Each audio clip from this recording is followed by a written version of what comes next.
Om Sharanam, Om Sharanam, Om Sharanam, Om Sharanam, Om Sharanam, Om Sharanam, Om Sharanam, Om Sharanam, Om Sharanam, Om Sharanam, Om Sharanam, Om Sharanam, Om Sharanam, Om Sharanam, Om Sharanam, Om Om Sharanam, Om Om Sharanam, Om Om Sharanam, Om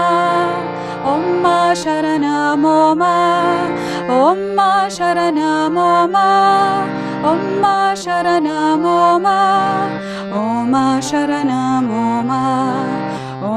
Sharanam, Om Om Sharanam, Om Sharanam, Om Sharanam, Om Sharanam, Om Sharanam, Om Sharanam, Om Sharanam, Om Sharanam, Om Sharanam, Om Sharanam, Om Sharanam, Om Sharanam, Om Sharanam, Om Sharanam, Om Sharanam, Om Sharanam.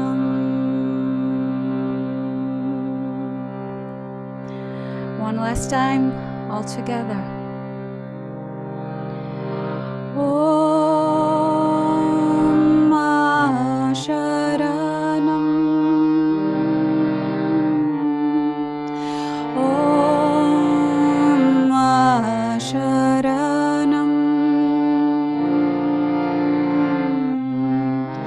Om Sharanam, Om Sharanam.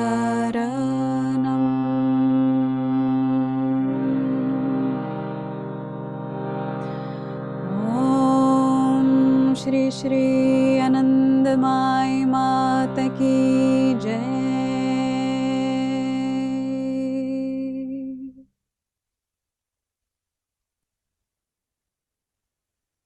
Thank you, Katya. It's absolutely beautiful. Oh, much. Okay, so let's start as we do, reading Maud's words of assurance that she is absolutely with us. She was here before we came in. And it's always here. Again, it's just a matter of tuning in. The whole incident that just happened with the power cable reminds me that if we, it's a metaphor. If we forget making that connection with Ma, we don't tune into Ma, we lose power. We go blank. Okay, so this is Ma's words. Ma said, I am ever with each one of you, wherever you happen to be. But your vision is tied down to worldly matters, and you have little time to direct your eyes to this body and your thoughts and actions. What can I do? But know it for certain that whatever you do in thought and deed, whether you are near or in distant lands, never escapes my loving attention. Just as at a flash of torchlight, your faces gleam forth in their bold outlines, all your facial expressions appear in my mind when you meditate on me or talk about me or sit down to pray to me. See, that's called infinite consciousness. Immediately she's aware of us. She continues, for this body, the question of accepting or declining anyone does not arise. At all times and under all circumstances, in inspiration and in dryness, this body remains and ever will remain with everyone. She says the Atma, the true self of this body, is the Atma of all. It cannot be that anyone anywhere is not Ma's very own. One of my favorites, she says, anyone calling out for God from any land, in any language, and in any age, remember, their cries reach this heart like the waves crashing onto the shore. I know that was so beautiful. Ma's with us. So we always like to start. We have a kind of a form we follow, as you know, those who come regularly. I like to read something from Ma's life or from someone's direct experience with Ma. There was times I've shared my own experience with Ma, but it's nice that we have so much in writing of people's wonderful interactions with Ma and how she responded to each situation. And we get a glimpse of different aspects, different sides of Ma from this. So this is from a book called The Divine Mother Sri Sri Ma Anandamayi, called Premlata Shrivata. I hope I haven't read this. I don't think I have. And the chapter is called An Association with the Invisible Souls.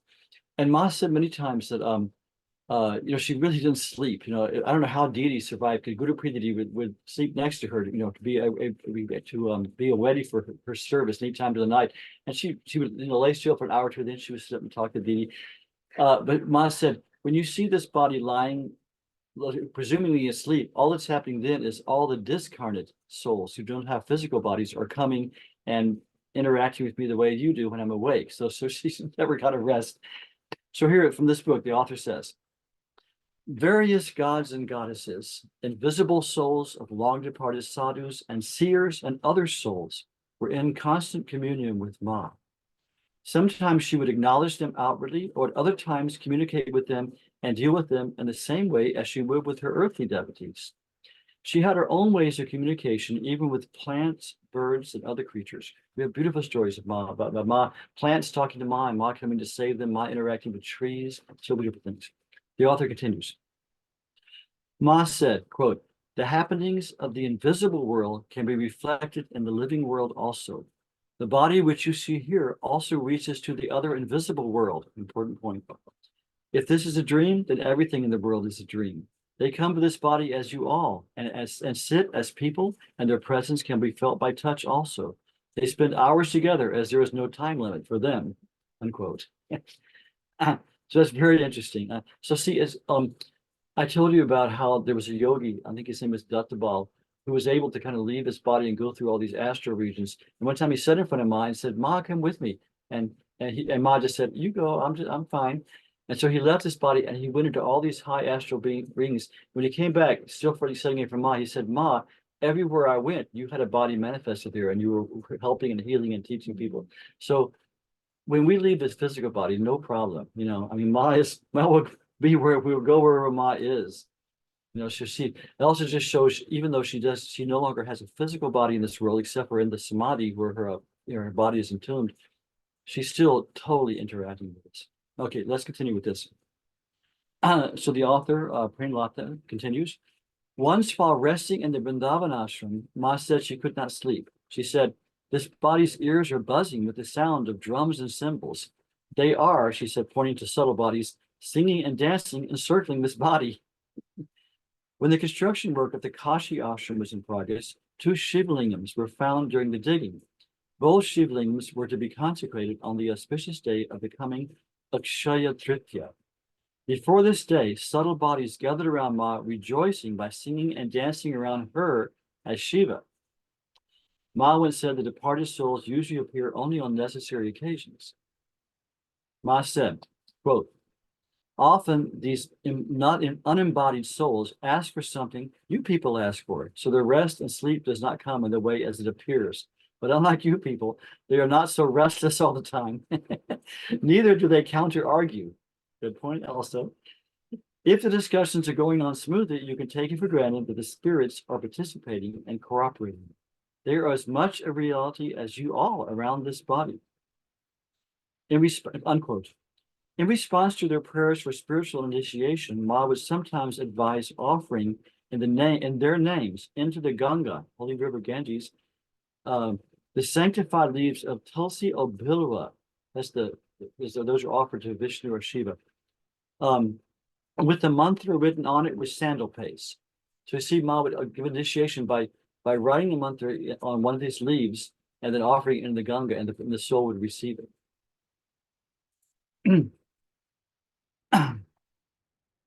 On being asked by Didi about the shapes of these invisible souls, Ma replied, quote, some, like living beings, have hands and legs, while the presence of others can just be felt by their touch, utterance, smell, or in other ways. You may not believe this as you can't see them because you live on a different plane. After years of perseverance, doctors have invented the microscope to see invisible things. So also it can be understood likewise. Sometimes you may see this body here, at the same time it can go to another world also in another form, unquote. That's interesting also. So Ma could immediately just transport to another world. So the author continues. Soon after the completion of the Savitri Mahayagya at Kashi in January 1950, one night everyone was asleep. About 1 a.m., Ma got up and went outside. Didi and a few others followed Ma. They returned after some time. Ma asked if they could hear anything. Ma informed them that invisible souls were performing a yajna on the banks of the Ganga and had invited her. Many times one could sense the smell of incense while no one was burning it. Many invisible souls helped in different ways. In the summer of 1957, Ma was indisposed at the Dehradun ashram. Hearing this, Gopi Baba, that's Gopinath Kaviraj, the great pundit, the greatest pundit in India, a saintly soul who was very devoted to Ma from the 1920s.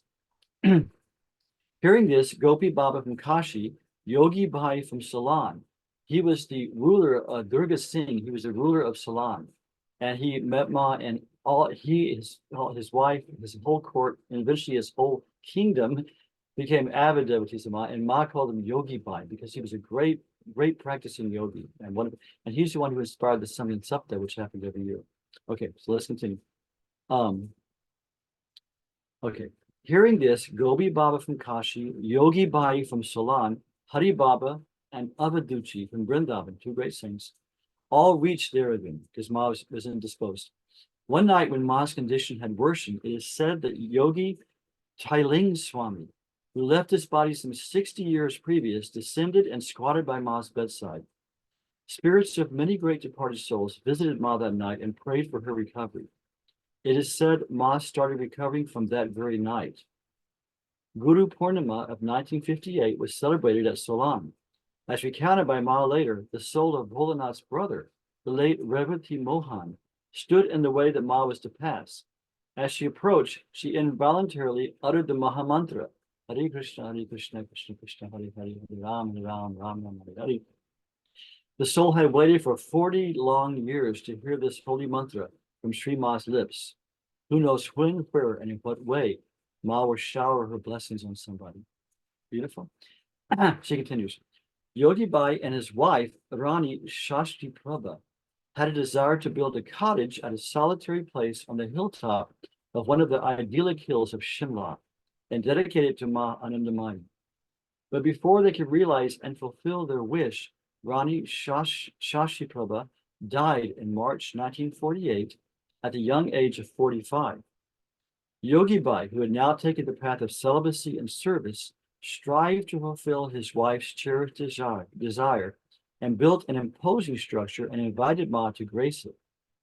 While staying there, one morning around 8 o'clock, when Ma was alone in her cottage, in a serene, sad, sweet, anguished voice, she was singing, Come, my beloved Chaliya, Vanavadi, a song to Krishna. The mellifluous tone was enriched by the agony of separation. The undulations of the voice were akin to crystal clear water freezing into ice and again melting into formless water. It was a voice that could enchant any human being, and the tune was movingly heart-rending. The words of the song were each like a ray of light dancing around the Holy Mother. The sentiments were piercing each and every molecule around her in search of the Lord. Ma at once realized that it was a divine voice whose ephemeral melody would soon evaporate in the din of this material world, and let it be preserved before it could be heard no more. With Ma's Khyal, Didi came, understood her, and called Vibhuda to hear and memorize that voice and tune. It was like chasing a mirage. With great effort, Vibhuda somehow managed to catch the tune, but was stopped by Ma from rendering it in public. Vibhuda later mentioned that whenever he sang that tune, his throat would choke and he would be moved to tears. Ma said it was the anguish call of Radha, away from crowds and commotion. Radha, in solitude, had expressed her love for Krishna, being separated through this soul-rendering song. So it was just played through Ma, and Vibhuda picked it up. In 1958, in a rare display of yogic skill, Ma transported herself bodily, along with her bed and things in her immediate vicinity, into the invisible. This is interesting. This happened at Ceylon, where her birth and anniversary celebrations had just ended. Yogi Bhai had made excellent arrangements. After lunch, Ma was having a nap. Ma later said, quote, if any of you had entered this body's room in the afternoon, you would not have found it there. This body with the bed was away, unquote. That Ma's soul traveling into the netherworld, though her body remained here, was known by now. But the Ceylon incident was the first occasion when she bodily moved into the invisible world. But Ma said it was not a wonder. Quote, Ma said, if a small thing can disappear, a big one too can travel in the same way. Everything that was touching moved along with this body, unquote. A parallel happening can be found in Srimad Bhagavatam's 10th chapter, wherein Chitta by her yogic powers, transmutes Aniruddha, grandson of Lord Krishna, to Princess Usha, daughter of Banraja. So the fact that the Mother Divine, who is a Mahayogini, could do it is no wonder. Such incidents of Ma's interaction with the occult world are innumerable. Isn't that interesting? I found it a very interesting reading. Yeah. So Ma was and is present on all planes. I think we can take that away from this whole thing, that Ma interacts with all beings, whether they have a physical body or not, whether they're in this world or not. So once we come under Ma's Sharanam, under her protection, we will be protected by Ma anywhere. And our duty on our side is just to keep that channel open and keep Ma's presence going through us, through remembrance of her, through her name, through her mantra, through what we're doing now, having satsang, reading her words, reading her life. We remember Ma over and over, and we keep in tune with her. Let's, before we go on, let's do one quick bit of advice from Ma, very practical. So this is from a Death Beside by the Diary of Atmananda, which is an excellent book. I recommend it if you haven't read it. Death Must Die. It's extracts from the wonderful Austrian lady who came to Ma, Atmananda. She translated my last private I had with Ma when I had to go back to America. Atmananda translated for me. Okay, Ma says, japa, is a repetition of a mantra. Do japa of your Ishta mantra. Imagine that the mantra is the name for Atma, that's the true self, the name for Shiva, the name for Ma, for everything in the world, including yourself, and also for the Shunya, that's the great divine void. Isn't that beautiful? So when we say the mantra, we don't just think of the issue. We feel that it's everything. It's the Guru, it's the mantra, it's Ma, it's me, it's you, it's everything. Let's start with it. Do japa of your Ishta mantra. Imagine that the mantra is the name for Atman, for Shiva, for Ma, the name for everything in the world, including yourself, and also for the Shunya. Ask yourself, who am I? Even though you do not know who Bhagavan, the Lord, is, by sticking to his name, he will appear in whatever shape is right for you. Or if he does not appear in any particular form, then everything will be seen as his form. Trees, flowers, animals, men, etc. When sitting for dhyan, dhyan is meditation. When sitting for dhyan, face either east or north. Do pranam by touching the earth with your head. First, fill yourself with his power to purify yourself while inhaling. Then dedicate everything to him when exhaling, and do pranam. Dedicate your body, your desires to him, your dislikes, your likes, so that nothing remains of you, and you also become shunya, divinely empty. With every breath, think of the name. While inhaling, call down his power into yourself. While inhaling, call down his power into yourself, and then exhaling, dedicate yourself again and again, thinking of the name. Isn't that beautiful? Wonderful advice from Lord. Good. Should we do a kirtan now, Pragya, or just go directly to your reading?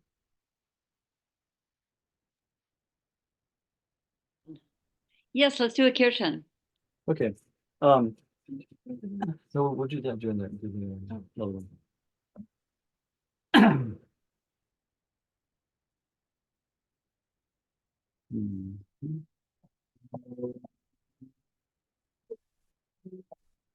Original sound, Mangalananda? Thank you. Yes, Excellent. you're welcome. See, I told you I forget everything. Very good. So we think of the qualities of Ma. We say Anandamayi, overflowing with bliss. Chaitanyamayi, overflowing with divine consciousness. Karunamayi, overflowing with compassion. Parameshwari, the supreme deity of Devi. Anandamayi, Chaitanyamayi, Karunamayi, Parameshwari. Anandamayi, Chaitanyamayi, Karunamayi, Parameshwari. Anandamayi, Chaitanyamayi, Karunamayi, Parameshwari. Anandamayi, Chaitanyamayi,